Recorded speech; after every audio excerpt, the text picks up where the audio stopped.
Elon Musk's X platform fueled far-right riots in Ireland, experts say. Michael Gove might look like Pob, but being disparaging of experts is probably the only sensible thing that geggy imbecile said in the last 20 years. And by the way, if you're going to blame Elon Musk for violence in Ireland, you might as well also blame him for HIV, the Black Death, and widow burning in India.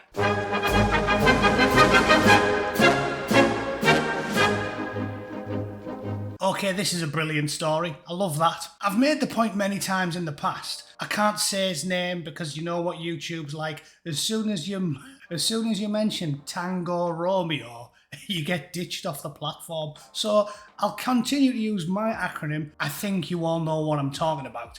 And I've pointed out many times that the reason he got traction isn't because he's a legendary orator, because he has a rapier-like wit, a charm and a charisma that won over the hearts of millions and millions of people. That's not the case. But what really won people over to his cause, it's got nothing to do with his wit and charisma, and everything to do with the fact that the British government, the police and the civil service were complicit in the torture, rape and occasional murder of thousands of children. That is what made people flock to his banner and nothing else. So might I suggest that the real root cause of the riot in Ireland were not things people said on social media. Just putting out there, maybe it was, I don't know, little things like this. Polanyi jailed for life for the murder of 2 gay men in Sligo. I reckon that'd wind people up a little bit more than people being rude on Twitter.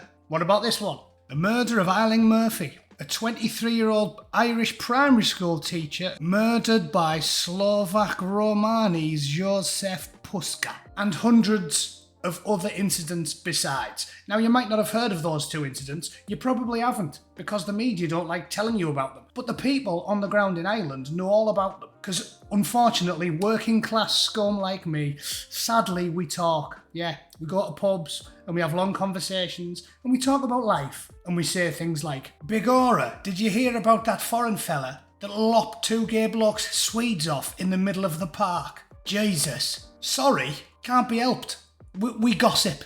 We gossip about things like that, you know? When pretty 23-year-old girls get slaughtered like cattle by random strangers who don't get vetted, where the government don't even do the basic background checks before they let these people in. Funny old thing, it annoys people. Much more than anything, someone like Elon Musk might decide to put on his social media platform. I mean, the fact that I even have to talk about this is truly ludicrous. But out of morbid curiosity, let's read the story. Elon Musk's platform fueled far-right riot in Ireland, experts say. Yeah, experts that said lockdown definitely work, definitely a good idea, definitely can't catch anything if you get a jab, definitely not, totally safe. Because experts, they don't get bought and paid for, do they? No, they're not biased when the politics demand it of them. No, they're always right and they're always honest. And Diane Abbott weighs 8 stone and she eats like a sparrow. She has a can of tuna and an apple for her lunch every day, honest. Elon Musk's platform fueled far-right disinformation in Ireland and played a key role in riots, experts tell CBS News. The clashes erupted between 200 civilians and riot police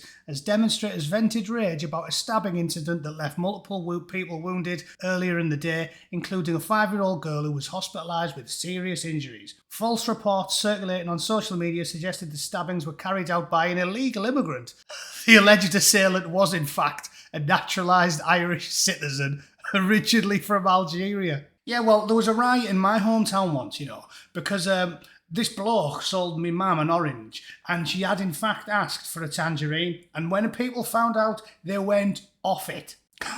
Okay, this is what's known as splitting hairs. Everyone knows it. There's no point in reading any further. What caused the issue, the root cause analysis of this incident, was the stabbing of children, the beheading of people, and the murder of young women. Those 3 incidents, there's only 3 I've singled out in this video, they did more to fuel those riots than anything anybody could ever say. Because Saruman is not on social media using his honeyed voice to force people, to compel them to commit acts of violence. The reason these things are happening is because the morons that run the world these days are allowing people in who commit heinous acts against women and children, and funny old thing, that annoys people. And if you can't see that, you can't see anything. You're listening to this video with ears rammed with cotton wool and your head in a bin liner. But that's just what I think. Apologies for keeping it short. Sadly, I've got to work for a living because I didn't break into this country in the back of a tomato van or by floating over in a rusty bathtub. So, sorry, got to go to work. Anyway, hope you enjoyed it. Thanks for watching. See you all very soon. Toodle pip. Cheers.